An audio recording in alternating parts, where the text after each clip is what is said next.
Hi good peoples. நம்ம சின்ன பசங்களா இருக்கும்போது நிறைய கதைகள், புராணங்கள் இதெல்லாம் கேட்டு வளர்ந்தோம்.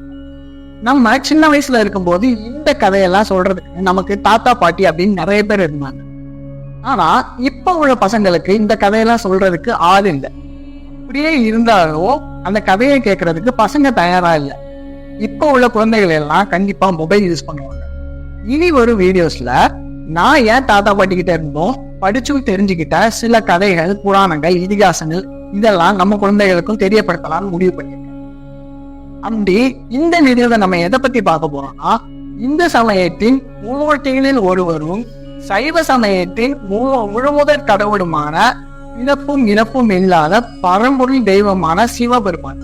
அந்த சிவபெருமானோட பஞ்சபூத ஸ்தலங்களில் ஒன்றான அக்னி ஸ்தலம் எனப்படும் திரு அண்ணாமலையார் கோவிலாகிய திருவண்ணாமலை அருணாச்சலேஸ்வரன் கோயிலுடைய அறியப்படாத சில விஷயங்களை பற்றி தான் இந்த வீடியோவை நாம் பார்க்க போறோம்.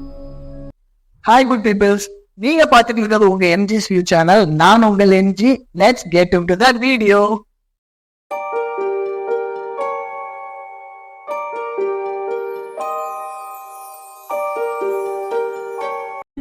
இந்த கோயிலுக்கும் இந்த கோயிலில் உள்ள சிவபெருமானுக்கும் எப்படி அண்ணாமலை மற்றும் அருணாச்சலேஸ்வரர் அப்படிங்கிற பேர் வந்ததுன்னு பார்ப்போம். படைக்கும் கடவுளான பிரம்மாவுக்கும் காக்கும் கடவுளான விஷ்ணுவுக்கும் தங்கள்ல யார் பெரியவங்க அப்படிங்கிற போட்டி வந்தது.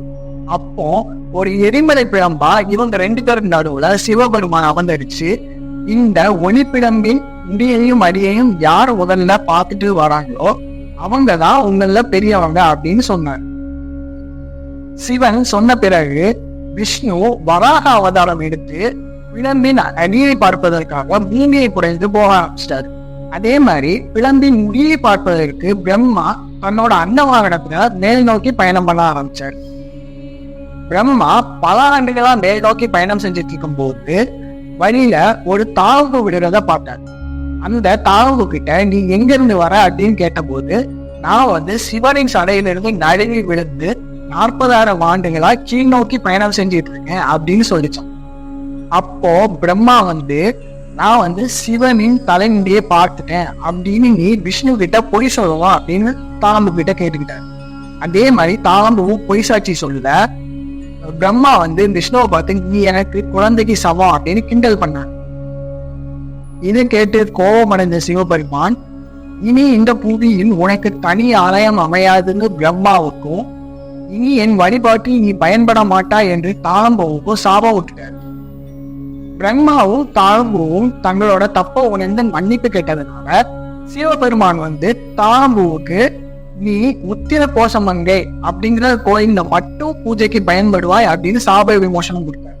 அதே மாதிரி பிரம்மாவுக்கும் வழிபாடுகள் நடக்கணுங்கிறதுக்காகவும் விஷ்ணுவை யாரும் குறைச்சு மதிப்பிடக்கூடாது அப்படிங்கிறதுக்காகவும் கருணாமூர்த்தியான சிவபெருமான் நம் மூவரும் ஒருங்கிணைந்து சிவலிங்கமாய் உருவாகலாம் என கூறினார்.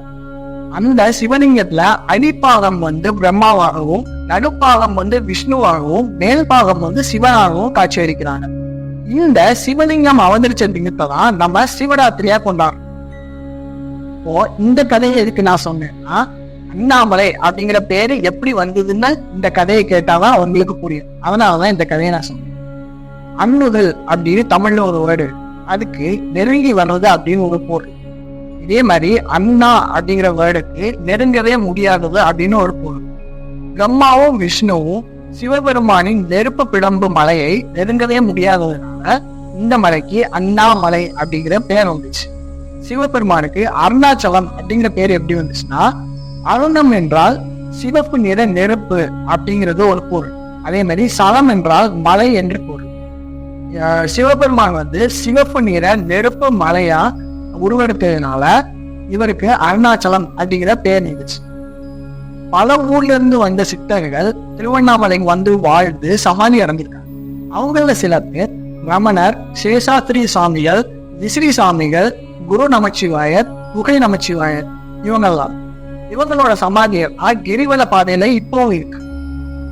இந்த மலை சைவர்களின் நம்பிக்கைப்படி கிருத யுகத்தில் நெருப்பு மலையாகவும், வேத யுகத்தில் மாணிக்க மலையாகவும், துவாபர யுகத்தில் தங்க மலையாகவும், இப்ப நடக்கிற கலியுகத்தில் கல்மலையாகவும் இருக்குன்னு சொல்றாங்க. பால் பிராண்டன் அப்படிங்கிற ஒரு ஆர்கியாலஜிஸ்ட் மெசேஜ் ஃப்ரம் அருணாச்சலா அப்படிங்கிற ஒரு புக்ல இருந்து லெமோரியா கண்டத்தின் எஞ்சிய பகுதி திருவண்ணாமலை அப்படின்னு சொல்லியிருக்கிறார். தங்கமலை ரகசியம் அப்படின்னு ஏதாச்சும் கேள்விப்பட்டிருக்கீங்களா? இப்ப இருக்கிற அண்ணாமலை துவாபர யுகத்துல தங்கமலையா இருந்துச்சுன்னு நான் சொன்னேன்ல. எப்படி கைலாயத்துல சிவபெருமான் இருக்கிறதுனால கைலாயத்தின் சிறப்போ, இங்க சிவபெருமானே மலையா இருக்கிறதுனால திருவண்ணாமலைக்கு சிறப்பு. இதற்கான் தங்கமலை ரகசியம் அப்படின்னு சொல்லுவாங்க. கார்த்திகை மாதம் கார்த்திகை நட்சத்திரத்தை அன்னைக்கு ஏற்றக்கூடிய மகா தீபமான கார்த்திகை தீபத்தை பற்றிய சில தகவல்களை பார்ப்போம். யாராலும் அணுக முடியாத ஞானமலை அண்ணாமலை அப்படின்னு திருஞான சம்பந்தர் சொல்லியிருக்கிறார்.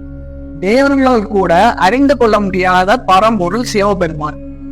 ஆனா சிவபெருமான் மக்கள் மேல் கொண்ட கருணையினால தன்னை எளிமைப்படுத்தி கொண்டு ஜோதியாக அருள் புரியும் நாள் தான் திருக்கார்த்திகை அப்படின்னு புராணங்கள் சொல்லுது. சூரபன்மனை வதம் செய்வதற்காக தேவர்கள் சிவனிடம் முறையிட்ட போது சிவபெருமானை முருகனாக அவதரிச்சாரு அப்படின்னு புராணங்கள் சொல்லுது. சிவபெருமானின் நெற்றிக்கண்ல இருந்து 6 தீப்பொறி சரவண பைகளை விழுந்து குட்டி குழந்தையா உருவெடுச்சு. அந்த குழந்தைகள் தான் நம்ம இன்னைக்கு வணங்குற முருகப்பெருமான்.